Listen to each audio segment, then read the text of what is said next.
For joining us. The top stories today. A declassified list of Obama officials who asked for Lieutenant General Flynn's identity is sent to Congress. Senator Rand Paul says the information is damning for the Obama administration. Two Republicans have claimed victory in Tuesday's congressional special election. Tom Tiffany prevailed in Wisconsin, while Mike Garcia of California has taken a seat from Democrats after his opponent conceded the race. New legislation has its sights set on the Chinese Communist Party. The bill would give the U.S. more power to negotiate when seeking an investigation into the virus. A city in northeastern China goes back under lockdown. And new reports on what happened at the Wuhan P4 lab last October. And China's influence in America is gaining more attention. We look at one of the U.S.'s most prominent universities and how its engagement with China generated unexpected consequences.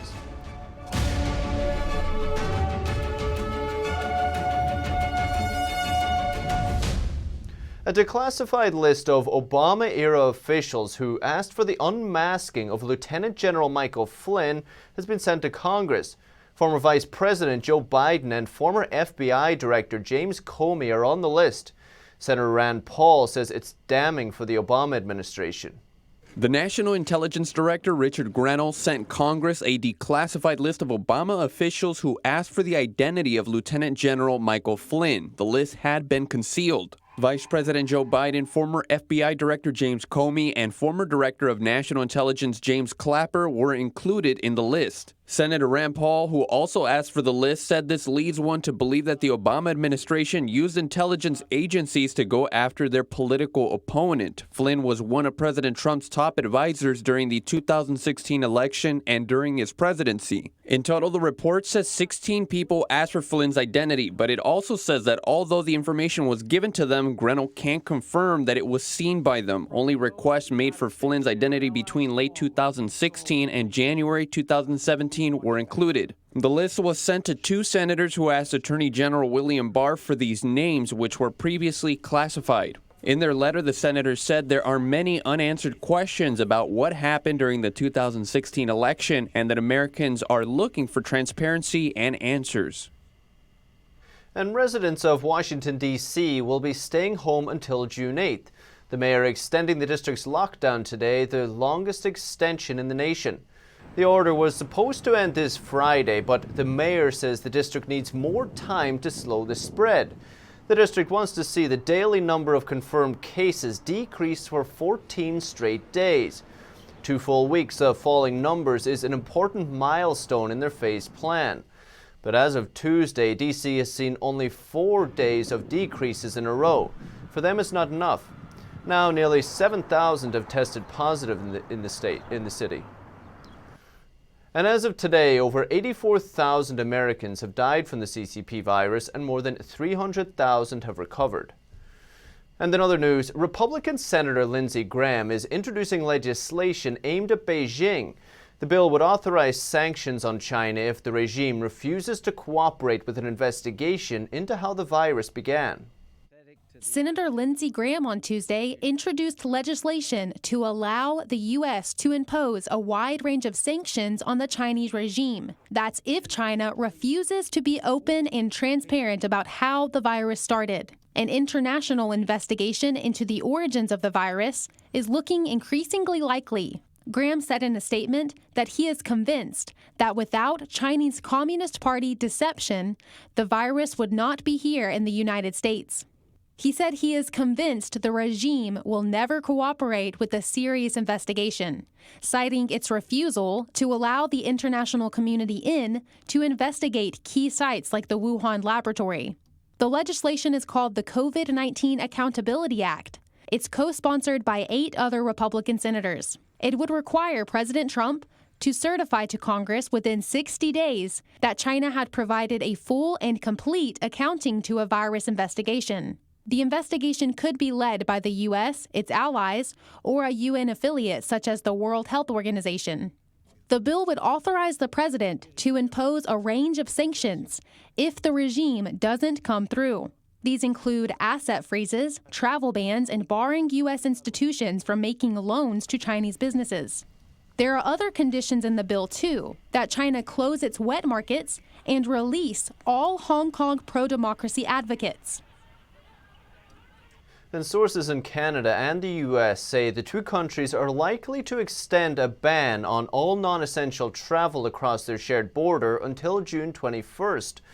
Canada's chief public health officer says this is because the U.S. is still managing outbreaks. Canada is now pressing for tight U.S. border measures to remain another month. A U.S. official confirmed that an agreement on the 30-day extension would come soon. The official spoke to Reuters anonymously, given the sensitivity of the situation.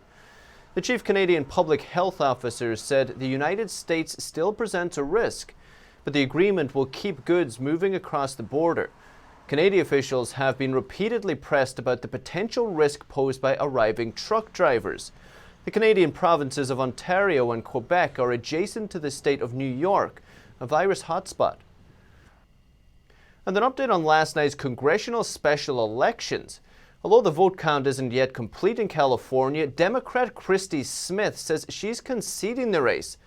Her decision marks an official victory for Republican Mike Garcia. GOP Senator Tom Tiffany emerged victorious in Wisconsin.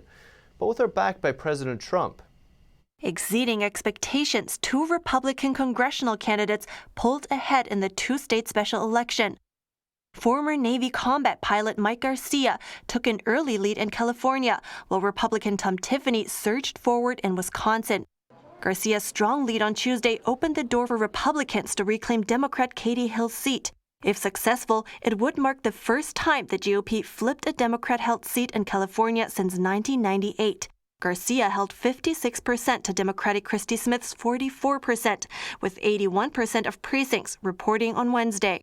President Trump took to Twitter on Tuesday, reminding those in California's 25th district to get out and vote for Garcia. Almost all votes were expected to be mailed in due to the pandemic. Over in Wisconsin, Republican Tom Tiffany took a clear victory in his state conservative 7th district. He will replace former TV personality Sean Duffy following his retirement in September. Since then, the seat has been vacant. President Trump offered his congratulations to both candidates on Wednesday.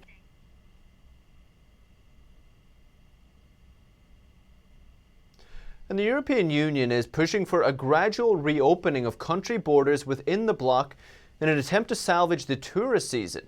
In Italy, the daily death toll rises, but the number of new cases is falling. The European Union is pushing for a gradual reopening of borders within the bloc, saying it's not too late to salvage some of the summer tourist season while keeping people safe. Plans include requiring face masks on airplanes and social distancing on trains. The Commission is also encouraging people to accept vouchers for canceled travel and flight bookings. That way, customers don't ask for refunds from already cash-strapped companies. Deaths in Italy climbed by almost 200 on Wednesday, against about 170 the day before. But the daily number of new cases fell to under 900 from 1,400 on Tuesday. The country's total death toll now stands as one of the highest in the world. An autonomous drone has begun delivering urgent medical supplies to a hospital on the Isle of Wight, off of England's southern coast.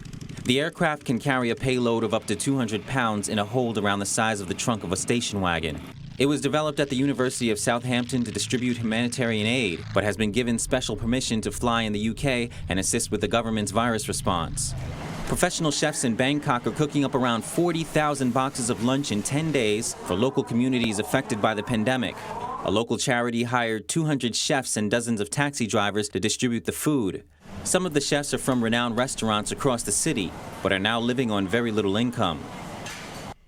And onto a strange wildlife encounter. Just yesterday, a mob of mischievous goats hit the streets of California, and they weren't social distancing while they did it. Twitter user Zach Rollins from San Jose said he found this mob wreaking havoc on his street after he got back from the store.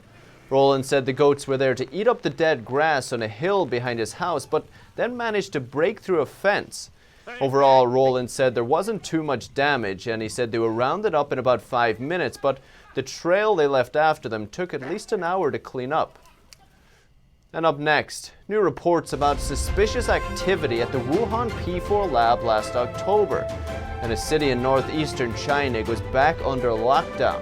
That and more when we return.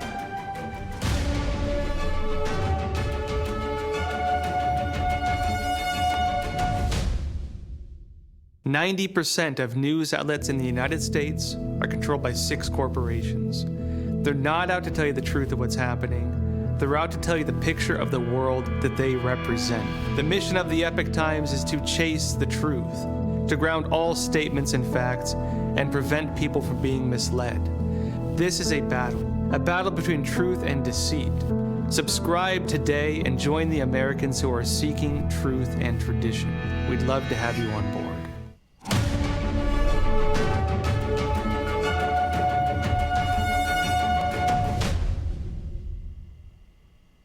The Chinese Communist regime has been saying the epidemic is under control, but now more and more cities there are going back under lockdown. NTD's Tiffany Meyer has the details.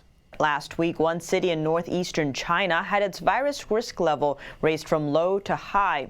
2 other cities in northeastern China were upgraded to medium risk, including Jilin City. On May 13th, Jilin City locked down all residential blocks and closed all places of entertainment. All bus and train routes out of the city are suspended. Anyone who wants to leave the city must first register his name and show a report saying he tested negative within the last 48 hours. Restaurants are only allowed to serve takeout. Last weekend, people flocked to the city's pharmacies, panic buying antibiotics and fever, cough, and cold medicine. Authorities have now banned pharmacies, doctors' offices, and clinics from selling them. Patients with a fever or cough must go to designated clinics. A singer in Europe has been blocked from Chinese TikTok 3 times because he looks like Xi Jinping. Left is Chinese Communist Party leader Xi Jinping. Right is singer Liu Keqing. Liu said his account was flagged because of, quote, image violation. In September last year, Mr. Liu's bel canto teaching videos were liked by 370,000 people in 2 days. Not because the netizens love his singing, but because he looks very similar to Xi Jinping. His account was then blocked. He explained the reason in a post. Now is the eve of National Day. So many people like the name of the leader at the same time, so it was flagged. To avoid trouble, they blocked my videos. The P4 lab at the Wuhan Institute of Virology has come under scrutiny as a potential source of the virus. According to an NBC report, a hazardous event may have happened at the lab in October last year. 3 people familiar with the matter told NBC that U.S. intelligence agencies are reviewing an unofficial report on cell phone location data. The report found there was no cell phone activity around the high security part of the P4 lab between October 7th and 24th last year. The report suggests there may have been a hazardous event there sometime between October 6th and 11th that required the lab to be closed during that time. The report talks about images from October 14th to 19th last year showing no outbound traffic from the lab. It suspected a roadblock was set up to prevent cars and people coming and going. This is in contrast to satellite images from August to October 6th, which show a lot of activity. The next instance of activity was on October 25th. U.S. Senator Tom Cotton also spoke about the data in an interview with Fox News. Cotton said normally thousands of mobile phones are in use around this area. Wuhan has about the same population density as New York. He adds the sudden drop in cell phone usage is likely an indicator of when the virus first began spreading. He said we could get to the bottom of it a lot faster if the Chinese regime was more transparent. U.S. intelligence officials say the evidence is not enough on its own. They are still investigating. And concerns are rising about China's influence over American universities. Today we look at Harvard's relationship with China and why it matters. NTD's Catherine Wen has the details. The U.S. is stepping up its scrutiny of universities' foreign funding and contracts. The most recent case, a prominent Harvard professor was charged with hiding his ties to China's Thousand Talents plan. And that's not the only example of Beijing's influence on Harvard. In 2015, a talk on China's human rights issues was canceled because at the time, the university's president was meeting Chinese leader Xi Jinping. He told me I have to cancel the talk because Harvard president was meeting Xi Jinping in Beijing. A Chinese dissident and human rights lawyer had organized the event. Teng Biao fled to the U.S. and was a visiting scholar at Harvard. A few weeks earlier, he got a call from Harvard Law School's vice dean. And he also mentioned the programs that Harvard University cooperated with Chinese institutions. The Washington Free Beacon reported that Professor William Alford said the decision was his own. Teng says many elite universities and individual scholars practice self-censorship, and this has become a threat to American academic freedom and free speech. Because they didn't want to anger Chinese government, and they want further cooperation. Bloomberg reports that since 2013, China has given donations and contracts to American universities totaling almost $1 billion, and Harvard is the top recipient, taking in $93.7 million. Every Harvard president since the 1990s has visited China. Harvard and the Chinese Communist Party and its institutions have built a wide scope of partnership programs. While most joint efforts focus on academic collaborations, one particular program has raised concerns and earned Harvard a Chinese nickname, which translates to the Chinese regime's second central party school. In the early 2000s, Harvard's Kennedy School of Government began training Chinese officials to help them, quote, address the ongoing challenges of China's national reform. Hundreds of Chinese officials, from mayors to provincial governors and vice ministers, took the training. Yet it appears there hasn't been any real sign of change in the regime. Among the Chinese officials who went through the training, some were later either investigated or sentenced for corruption. One was known for seizing a voice recorder from a reporter after he was asked a tough question, and another, a former justice official, said human rights lawyers will ruin the socialist rule of law. This former official and another who attended the training were also publicly called out for their involvement in the persecution of Falun Dafa, also known as Falun Gong. Falun Dafa is a Chinese spiritual practice. It has been persecuted by the communist regime for over 2 decades. Harvard graduate and spokesperson for the Falun Dafa Information Center, Zhang Erping, says the program risks legitimizing an authoritarian regime when it lends its name to Chinese officials. Training the CCP officials, some of them probably involved in the policy of suppression of Falun Gong Christian Church or other dissident groups, they shouldn't be welcome here on campus. Many institutions in the West assume that exposing leaders of the Chinese regime to the workings of a free society would help them accept Western norms, and they would eventually become more open and democratic. It has not succeeded. Beijing's lack of transparency during the pandemic has forced many countries to reassess the relationship with China. Zhang says it might also be time for Harvard to rethink its approach to the Chinese regime. Reporting by Catherine Wen, NTD News. And coming up, groups in France are suing the French government for its handling of the virus outbreak. Find out why after the break.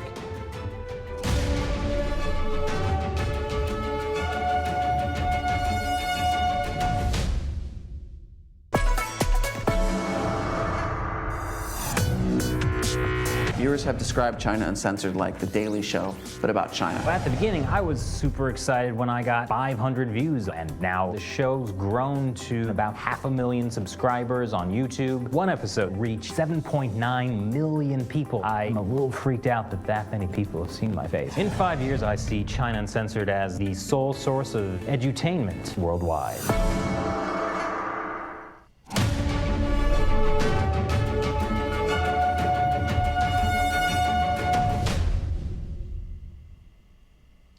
After more than 7 weeks of virus control measures in England, the restrictions are being eased, but it comes as the UK Finance Minister warns of a significant recession.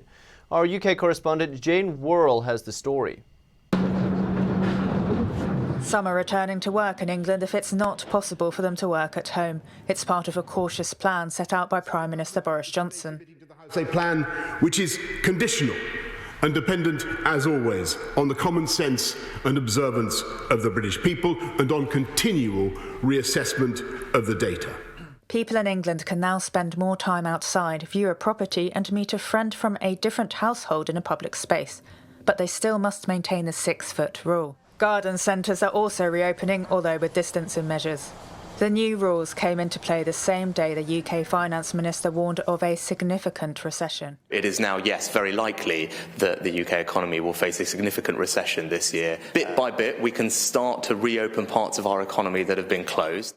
In the plan, hairdressers, bars and cafes will open in July at the earliest.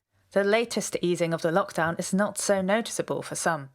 I don't see any really new difference. But too much for others. Once the shops start opening, then I think they should ease lockdown. And a feeling of uncertainty remains. Part of me's relieved, but part of me's worried about it. 50-50 to be honest with you. In England, the message to the public has changed, with stay alert replacing stay home. But that's not the case for the devolved administrations of Scotland, Wales and Northern Ireland. They are sticking with a stay home message for now. Jane Werrell, NTD News, London. And the lockdown ending in France is also a time for accountability to begin. Healthcare workers, among other groups, are criticizing the French government for how it managed the outbreak. NTD's David Vivez has the details. Different groups in France, including doctors, nurses, and even prison inmates, are accusing the government of reckless endangerment and manslaughter. More than 60 complaints are filed so far, aimed at the Prime Minister and 2 health ministers. Discontent began to rise in the country since mid-March when confinement began. According to a nurse union leader, the government is making one mistake after another. He gave an example such as the lack of masks given to healthcare people to protect them from getting contaminated and transmitting the virus to each other. These are severe mistakes. We can expect hundreds of thousands of people infected because of the health authorities' incompetence. So we will sue the people in charge after the outbreak's gone. The government forbade drugstores from selling masks in early March to save the limited supply for healthcare staff. It said that masks were ineffective for the public to wear. Then it flipped its stance the other way on May 7th and declared masks mandatory if you go to certain places. For the former president of a French business body, the complaints are a complicated situation to manage for French Prime Minister Edouard Philippe. This is a threat to him to the extent that it impacts all decisions being taken now. He said the government avoids making decisions, such as school reopening, and instead delegates the decision to mayors out of fear. This questions the balance of our institutions, because when a general is afraid to fight a war, he's sure to lose it. France's government started a progressive lift of lockdown measures on May 11th. Report by David Vivez, NTD News. In our business briefings, the Federal Reserve Chairman Jerome Powell says the U.S. could face an extended period of weak economic growth and income stagnation, but he says the Fed will do what it can to help. Federal Reserve Chairman Jerome Powell says the U.S. could experience a long period of weak economic growth and stagnant incomes. He says the Fed will try to help where it can. The scope and speed of this downturn are without modern precedent, significantly worse than any recession since World War II. We are seeing a severe decline in economic activity and employment, and already the job gains of the last decade have been erased. Global grains trader Archer Daniels Midland says it believes the Chinese regime will buy the U.S. farm products it committed to in Phase 1 of the trade deal. Concerns have been rising that China may not reach the deal's targets following a sluggish pace of buying in the first few months of the agreement. President Trump said Monday he opposes renegotiating the deal. There are reports that some in the Chinese regime want to cancel it. The FBI is probing several foreign companies allegedly involved in trading Venezuelan oil. The agency is gathering information for an inquiry into whether sanctions were violated. Sources say 3 Mexican and 2 European companies are the subjects of the probe. A source says any action against the companies could be postponed or canceled if the firms stop trading with Venezuela. Others say the Treasury and the State Department could act on the sanctions violations in the coming weeks. U.S. crude oil stockpiles fell last week. It's the first time supply has dropped since the CCP virus pandemic choked fuel demand. Crude inventories fell 745,000 barrels in a week. That's after an expected 4.1 million barrel rise in a Reuters poll. It's the first decline after 15 weeks of builds. And coming up, a man in the UK gets out of lockdown on a wheelbarrow. His invention is meant to encourage people to think creatively. Find out more after the break.